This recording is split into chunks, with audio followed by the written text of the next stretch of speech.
Hey, welcome back to the shop. A few videos ago, I converted an M12 subcompact to accept a 1/4-inch square anvil. Now I want to build one in 3/8, and because I have a genetic predisposition to constantly buy tools, I picked up another impact rather than half-ass it and reconvert the one I already converted. So let's go ahead and get started. I've converted a handful of Milwaukee impacts over the years, but this one I want to do a little different. Most of those projects eventually ended up on the lathe because parts needed to be modified, and the lathe was the easiest way to do it. This time I want to avoid the lathe completely. The goal is to build something that just about anybody with basic shop tools can do, but honestly, I don't know if that's going to be possible. Now, I know what you're thinking, why not just buy the 3/8 inch impact, or why not just use an adapter? And those are fair questions, but that's never really been the point. Half the fun is figuring out whether you can make something that Milwaukee never intended to make. Plus, this little 3450 is kind of the perfect candidate. It's the smallest impact in Milwaukee's lineup, and it's surprisingly inexpensive compared to a dedicated 3/8 impact. I picked this one up as a return on Amazon for $65, but you can get the tool only for around $100 new. If I can build this conversion without needing a lathe, it suddenly becomes a project that's a lot more realistic for the average DIYer. Before I even picked up a screwdriver, I ordered 4 different 3/8 Milwaukee anvils to compare them side by side. The idea was to find the one that required the fewest modifications. After comparing all 4, I ended up choosing the 42-06-0310 over the 42-06-1010 that I've used in the past, mainly due to the overall length. I want to keep the subcompact theme with this build, so I'm going with the shorter anvil, even if it's only 100 thousandths difference. Since I don't own a set of pin gauges, a trick I like to do to measure a bore is to use the end of a drill bit, and I lucked out with 2 nominal drill sizes being extremely close. The original anvil is around a 1/4 inch bore, and the anvil I'm going to swap in measures almost 5/16. This opens up some opportunities that I'll get into later in the video. I lucked out again with the width of the replacement anvil, and it came in right at 5/8 inches. This works out great for the ideas that I got in mind. The first step is to take some length off these wings, so here I'm using a black marker as a substitute for layout fluid, so I can mark out the ends with the scribe.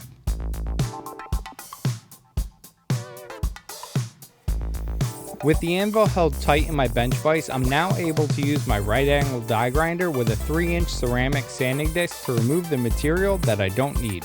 Since the anvil is made of a hardened steel, you want to work slow and avoid overheating the part, since there is a possibility of changing the temper of the steel.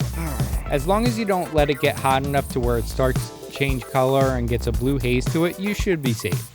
Last time I did this part, I used my 1-inch belt sander and it worked great. But since right angle die grinders seem to be pretty ubiquitous these days, I decided to go with that. This was my first time using a ceramic sanding disc, and it absolutely ate through the steel.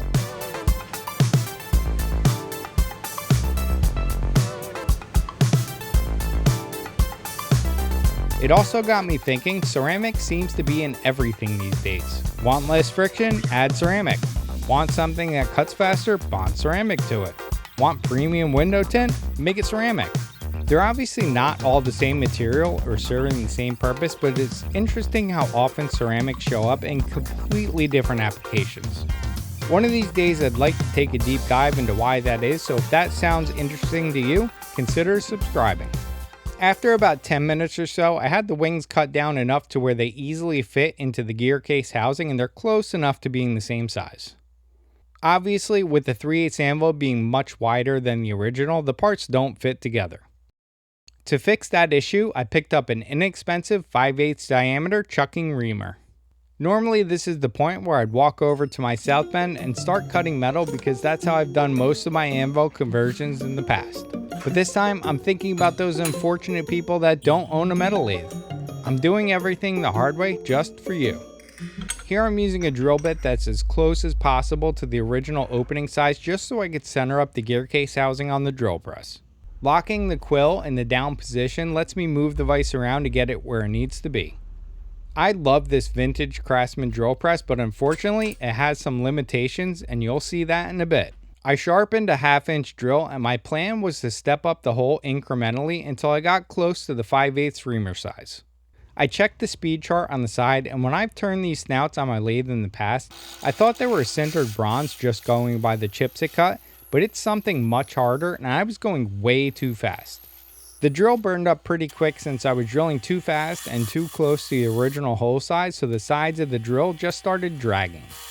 I slowed down the speed, stepped up the size, added some cutting fluid, and I kept going. I decided to just try the reamer to see what would happen, and then I hit that limitation that I mentioned before. This drill press only has a 1/2 inch chuck. I moved it all over to my milling machine because the chuck is larger and I have much more control over the speed.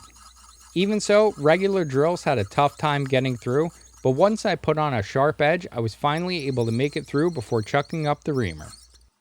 You want a chucking reamer and not a hand reamer because it says so right in the name. At a super slow speed, the 5/8 reamer made it through with pretty much no issues and left a nice clean surface. If you're going to go this route, just make sure ahead of time that your chuck is large enough. The fitment of the anvil worked out great. There's around 10 thousandths worth of clearance between the anvil and the gear case housing, which is perfect. Just a few more steps to go and we've still avoided using the lathe completely. The next thing to do is to get the bases the same thickness. When comparing the two, it looks like a big difference, but it's really only a difference of about 10 thousandths of an inch. When the original anvil is installed, there's definitely a small amount of play, which I'm sure is there for a reason. The 3/8 anvil is super tight, which would lead to a lot of friction and heat unless I remove that 10 thousandths and give it some clearance.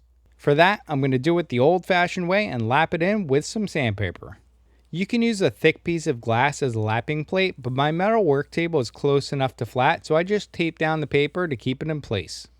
You want to move your part in a figure-8 pattern and keep it as flat to the paper as possible. I'm using a 36 grit paper here, and since the anvil is hardened steel, it's not leaving any roughness or gouges at all.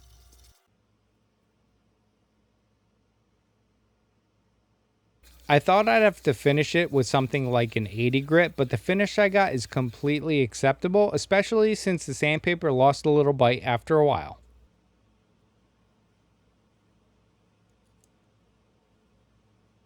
You okay?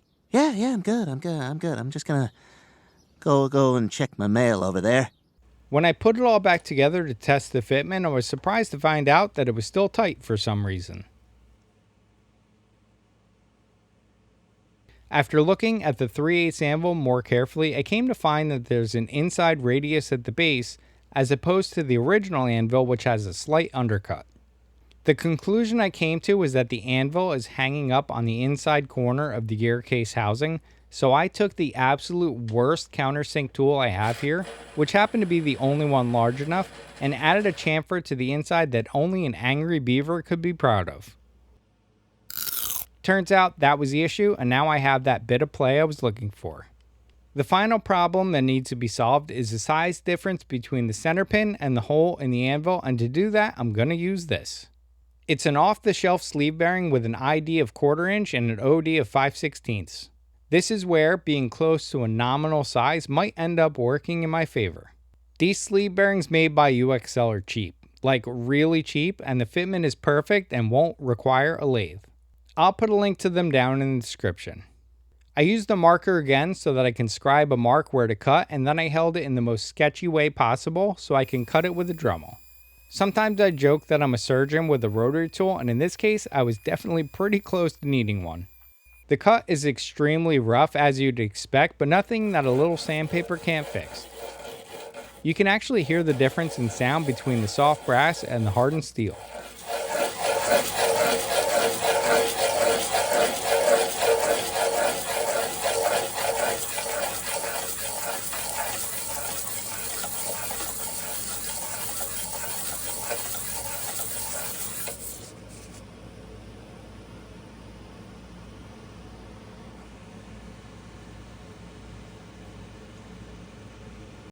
I test fit the anvil and it's sat way too high because this pin also has an inside radius.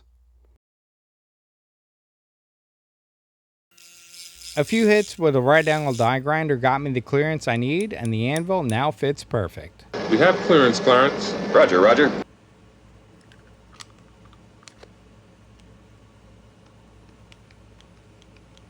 It almost looks like I know what I'm doing, and I think that deserves a like. As usual, some super lube on all the moving parts. This little planet gear doesn't have a center shaft for some reason, so I stuck it in place with a little lube. What do you think Becca's gonna be psyched that you brought a bottle of lube? As far as the cost of everything, the impact was $65.92 used on Amazon, but if you look on eBay, you can find them open box for around $75 or so. The anvil came from GreatLakesPowerTools.com and it was around $23 including shipping. The shipping was actually for 4 anvils, and you might be able to find it cheaper elsewhere.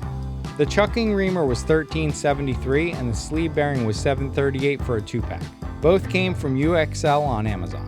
Everything else was stuff I had on hand, so all in all, the total cost was $110.03 for the smallest 3/8 Milwaukee impact possible. Now, it's not something heavy duty for taking off lug nuts or large stuck fasteners, but for working in an engine bay, in a vehicle interior, around the house or in the shop, this thing is great. It takes up almost no room in your toolkit, which makes it awesome as a grab and go tool.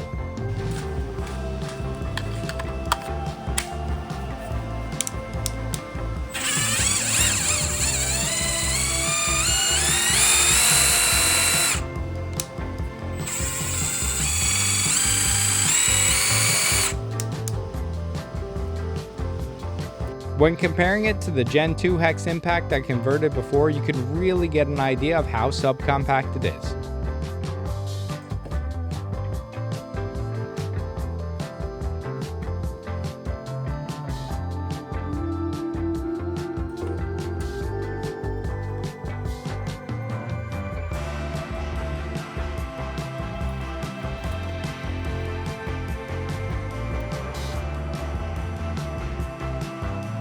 Keep grinding away on those projects, stay lucid, and I'll see you in the next one.